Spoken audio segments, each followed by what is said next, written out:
9 August অভয়াকাণ্ডের 1 বছর এখনো বিচার পায়নি অভয়া। আগামীকাল অভয়ের পরিবারের ডাকে নবান্ন অভিযান।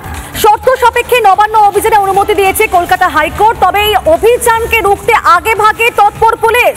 নীলবাড়ি আগলাতে কড়া পুলিশের নিরাপত্তা, যেখানে সাঁতরাগাছিতে দেখা যাচ্ছে যে 10 ফুট উঁচু ব্যারিকেড তৈরি করা হয়েছে এবং আগে ভাগেই লৌহ কপাট এনেছেন পুলিশ আধিকারিকরা। বিগত কয়েকদিন ধরে কিন্তু সেই ছবি লাগাতার দেখিয়েছে রিপাবলিক বাংলা আপনাদেরকে, যে 9 অগস্টে প্রায় বলা যায় সপ্তাহখানেক আগে থেকে কিন্তু একই ছবি, যেখানে এভাবেই ঠিক নীলবাড়ির আশপাশে সমস্ত জায়গাগুলোকে এইভাবে দুর্গে পরিণত করা হয়েছে। সাঁতরাগাছির ছবিটা দেখাচ্ছি আপনাদেরকে, 10 ফুট উঁচু ব্যারিকেড তৈরি করা হয়েছে। আগে ভাগেই লৌহ কপাট এনেছেন পুলিশ আধিকারিকরা। আগামীকাল এই অভিযান, তার আগে এত সতর্কতা।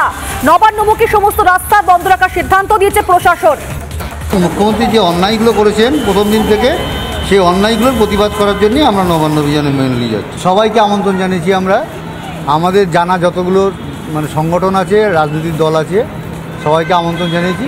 মেনলি মুখ্যমন্ত্রী প্রথম দিন থেকে আমাদের সঙ্গে যে বিরোধিতা করে আসছেন যাতে আমরা বিচার না পাই, সেই যে চেষ্টা চালাচ্ছেন এবং তার প্রশাসন যন্ত্র দিয়ে তিনি ব্যবহার করছেন, যার বিরুদ্ধে প্রতিবাদ করতে এবং মুখ্যমন্ত্রীকে 14 তলা থেকে নামানোর জন্যই আমরা নবান্ন অভিযান করি।